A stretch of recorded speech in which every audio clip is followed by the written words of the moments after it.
Oi, gente! Eu vim aqui hoje para falar para vocês sobre a apatia, sobre a desconexão da vida em sociedade. Mas, gente, eu vou avisando que esse é um assunto muito comum entre as pessoas da Faculdade de Humanas, na Faculdade de Humanas mesmo, nas reuniões que falam de arte, nas reuniões que pensam na cultura da cidade, é um assunto sempre recorrente. Mas como eu sei que no meu perfil nem todo mundo é da área de arte, nem todo mundo é da área de humanos, esse vídeo é para você, tá bom? Para usar como referencial teórico, eu trouxe o livro Amor Líquido, do Zygmunt Bauman, tá? E aí, pra gente entender a comunidade, para ter uma imagem da comunidade aqui, vamos pensar na comunidade como a cidade. A cidade é uma comunidade, é um espaço onde tem pessoas que compartilham diálogo, tá? Só que a gente tem um agravante atualmente. Nunca na história, pelo menos de Fortaleza, do Ceará, eu imagino que nunca uma comunidade, uma cidade, compartilhou o SUS, como a gente teoricamente está acontecendo agora. Então é um momento que vai acontecer várias reflexões aí, eu vou deixar para você na sua casa essa reflexão, tá? Para começar, o Bauman, ele divide essa comunidade em duas camadas, a camada superior e a camada inferior. Ele vai falar assim: a imagem que emerge dessa descrição é de dois mundos segregados e distintos.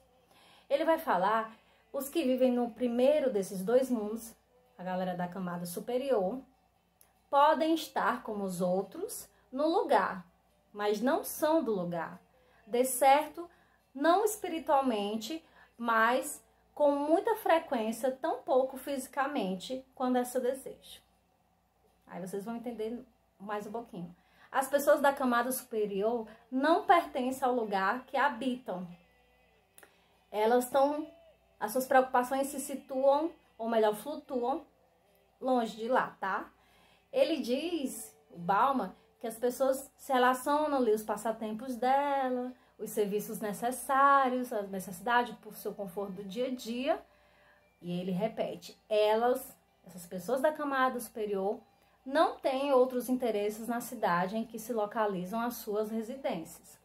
Quem é essas pessoas da camada superior? Aí ele dá alguns exemplos. Proprietários de fábrica, os comerciantes de artigos, a elite, né? E aí ele continua. Esse conjunto nas pessoas estão despreocupados em relação ao assunto da sua cidade, tá? Então é complicado você pensar numa cidade se você não se sente pertencente a ela, tá bom? Vocês entenderam isso, né? Agora ele vai falar sobre a camada inferior. Apesar dele usar o termo inferior, gente, pelo amor de Deus, não vamos pensar negativamente, tá?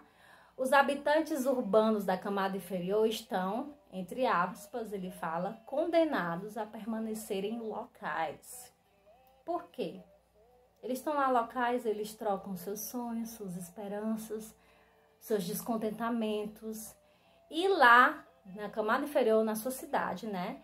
Eles vão batalhar pela sobrevivência e transformar aquele lugar, tentar transformar aquele lugar num lugar melhor, num lugar decente. O Bauman, às vezes, é visto como pessimista, e aí, nesse momento, ele fala que essas batalhas, por vezes, são ganhas, mas geralmente são perdidas. A camada inferior, ela perde algumas dessas batalhas, né, para transformar esse espaço, essa comunidade, num lugar decente. E o Bauman fala também que há uma diferença entre a geração anterior, né, que a gente fala que é a geração sólida, para a geração líquida. A elite, ela é diferente. A elite fala assim: o desligamento da nova elite global em relação aos seus antigos engajamentos com a população local. Ele fala que antigamente essa elite, ela se relacionava com a comunidade. Ela se preocupava muito, não sei, mas preocupava, tinha uma relação. Hoje em dia, nem isso mais, tá? Ele escreveu esse livro em 2004. Gente, ele cita o Brasil aqui, mas da melhor forma possível, tá? Ele cita, na verdade, São Paulo. Ele fala que São Paulo tem uma tendência segregacionista e exclusivista. Há um projeto lá, né, a questão dos condomínios, e esses condomínios, eles são planejados, né? E ele fala que eles são planejados também para as pessoas ficarem fisicamente dentro, mas social e espiritualmente fora da cidade. Então, é complicado, né? E aí, ele vai falar, gente, de uma coisa muito importante. Ele vai falar dos espaços interditados. Esses espaços são realmente pensados.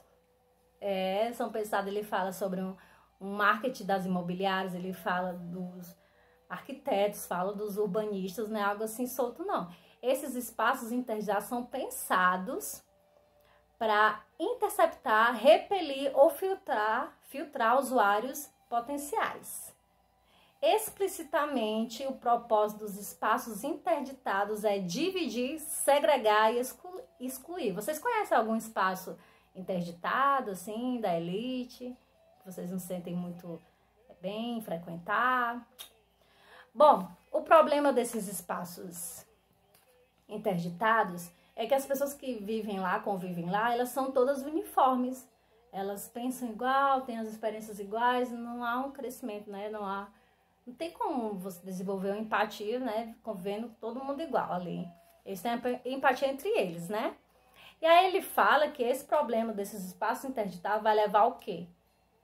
Que essas pessoas, elas estão propensas a desaprender a arte de negociar um modus convivente. Ele fala muito em latim, né? Um modo de convivência e significados compartilhados. Aí qual o problema disso? Quando você não tem experiências com pessoas diferentes, né? Convivências diferentes, não há esse crescimento. Ele fala que há uma fusão.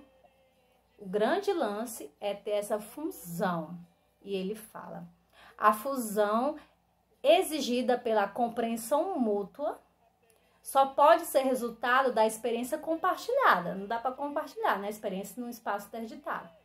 E esta é inconcebível sem que haja um espaço compartilhado. Então, para haver essa experiência compartilhada, tem que haver um espaço compartilhado. Isso é um dos assuntos que a gente discute muito nas reuniões culturais, nas reuniões artísticas. Enfim, eu vou deixar essa dúvida aí para você na sua casa. Beijo, até a próxima.